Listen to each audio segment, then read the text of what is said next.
Please join me in a warm welcome for the inimitable Professor Ramcharan. Professor, the stage is yours to show us the way across the bridge.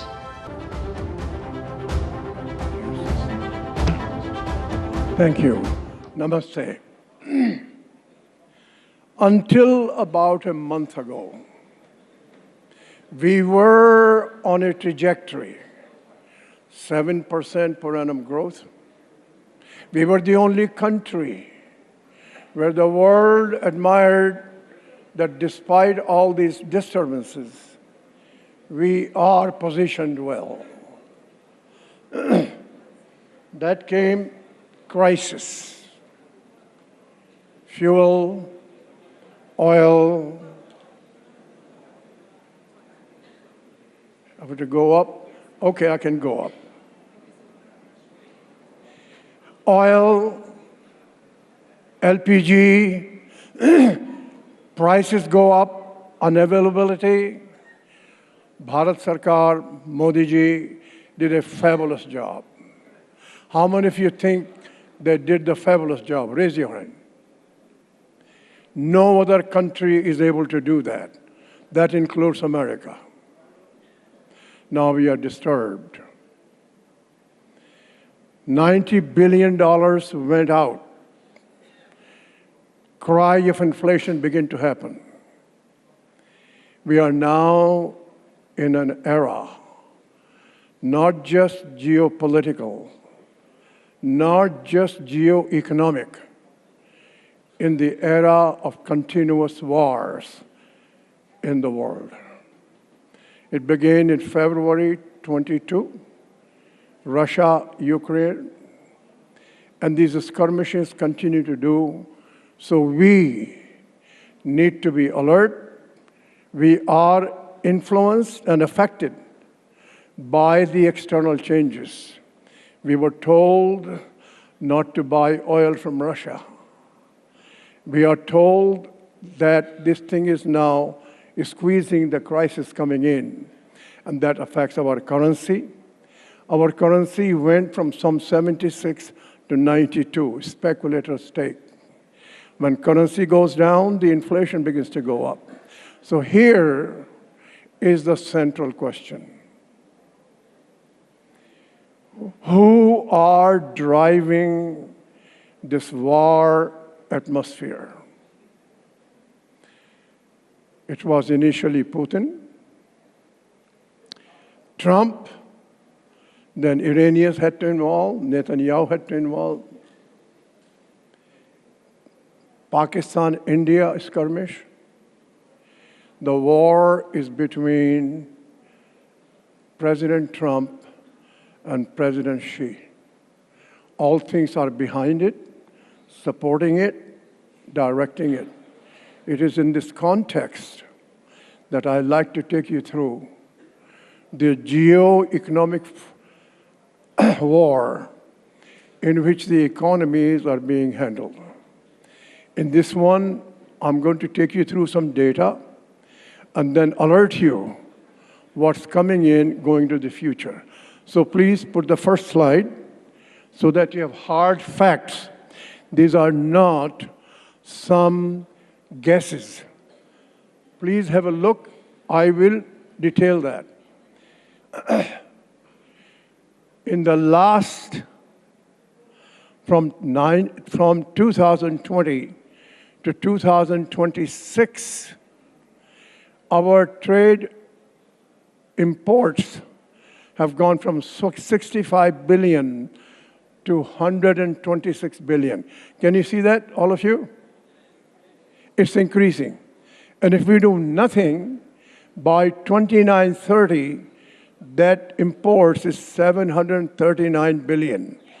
It is a certainty. If we have those kinds of imports and our exports are meager, our foreign exchange is going to dry. This will have an effect on the currency. It will affect on inflation. How come that China is able to do that? Please show the second one.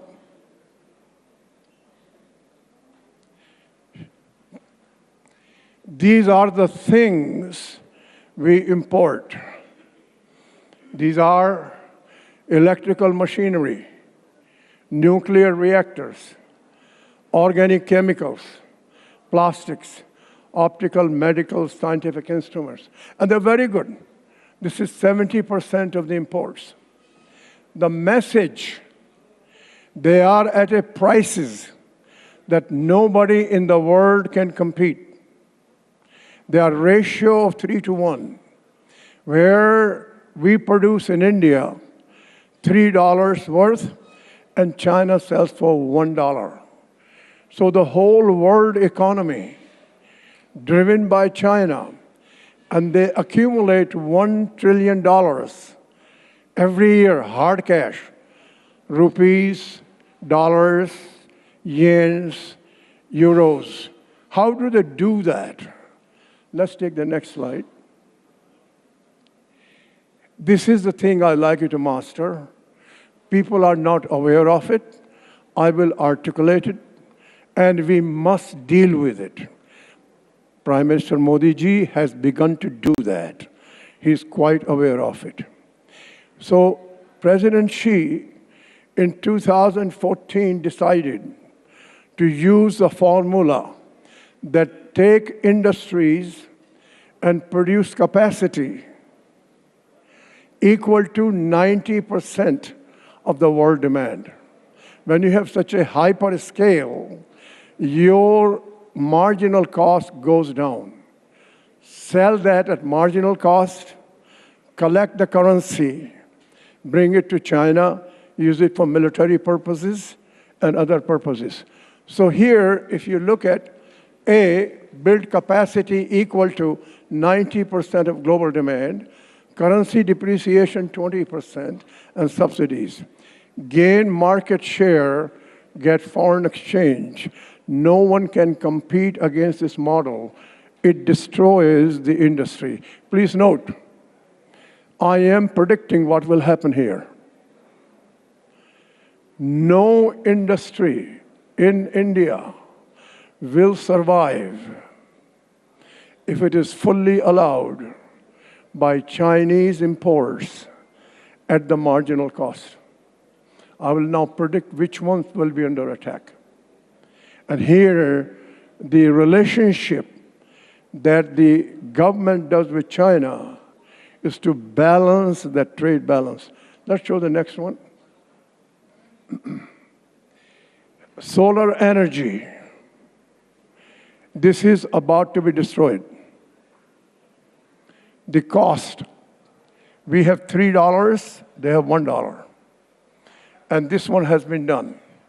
Now, if the government of India is able to create the right relationship, maybe block some of the imports, maybe figure out they take our exports to China, then it will have a chance. So I've been personally examining the input components, panels, the modules, the cells. The cost difference is 3 to 1. You look at electronics. Good news. We have a company in India now that is beginning to learn and manufacture those. Pharmaceuticals will be under attack. And steel, especially steel is fine, but it is going to be same issue. On the way is the auto industry. Please note, we have now cars coming into India at $10,000. There is no way the cost of that in China is $10,000. They are selling it at loss, collect the currency, and build $1 trillion of positive earnings of cash and do the whole drive. So the backbone of any country, industrial. So our people are reluctant to invest money in our own country because if the government allows those imports from China, there is no way we can compete. That's the message. That's across the globe. United States, that's why Trump took that approach. That's why EU is about to be destroyed because the Volkswagen was fantastic and now the imports coming in at cut rate prices. That creates the power. Now, if I'm able to explain that, that's very mild. These are facts. I've taken boardrooms, the Birla boardrooms. I've been on the board of Hindalco, Renew Power. I've got other industrialists. They're getting aware of it. I'm not sure that some of the ministers are yet fully aware of it. Let's show the next one. Please note number one. China can supply almost all the needs. India needs to industrialize all the way to 247. They have everything that we need, except fuel, energy, food. Number two, our exports to China are very, very small. There is no way in the industry we can compete in China with our exports. We may sell raw materials, we sell some other kinds of things, but not manufactured goods. We were the king of textiles. China's lowest price textiles have destroyed that number one position in the world. It will continue. Here, number two, India's exports to China are not likely to be matched in any significant way. The trade deficit and therefore its impact on India's foreign exchange reserves will become problematic and dangerous. $740 billion cumulative deficit in 5 years will have effect on reserves, on the currency, and that will again has a roadblock to our future, but that has to be managed. It's in this context that the government has to manage the relationship with China. Prime Minister Modi ji went there in September, opened the door. Please note, President Xi tabled the political issues, went after only economic side of it, because they're desperate to let the exports to America go down and increase the exports to all other countries. This has to be very cautioned, and that's why I put this together. Make no mistake, this imbalance will result in faster currency depreciation. Please note, when Modi ji became Prime Minister, 2014, rupee was 59 rupees to the dollar. Today is 92. We have been treading water. People are speculating it's going to go to 100. Had it been 59, we would have been by now number 3 in the world. There is less attempt to focus on the currency depreciation in the nation. These are the issues that are going to be tough. We're going in. Please go next. This is the most important part. Any dependence on China that is not managed gives Beijing its foot on India's throat. They did that in October 2025. They stopped supplying the magnets to India, supplying all those through the free world. So what we are doing, this relationship with China economically and not dealing with the political military is a very delicate area. We work for the future, we look at it, and it is, the foot is on every single economy because they control the key ingredients for any industry that they stop supplying and the economy stops. Our economy could be stopped by fuel shortage. They don't control that. But they control parts, automotive. They control electrical area. They control ingredients for the pharmaceutical. They control the chemical industry.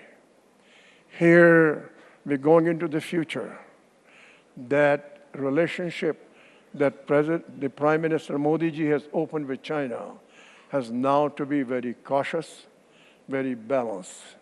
This is my suggestion, and we need to put high emphasis on a plan for 5 to 6 years. How do we stop the currency depreciation? Without that, we are not likely to be number one, number two by 2047. That's my request. Thank you. Thank you very much.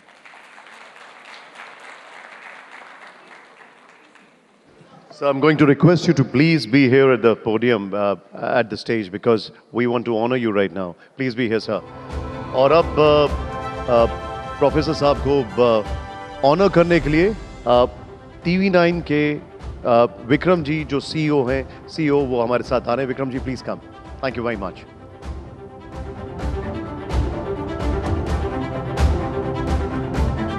Thank you very much sir. Thank you very much. जोरदार जरा तालियों से एक बार please जरा.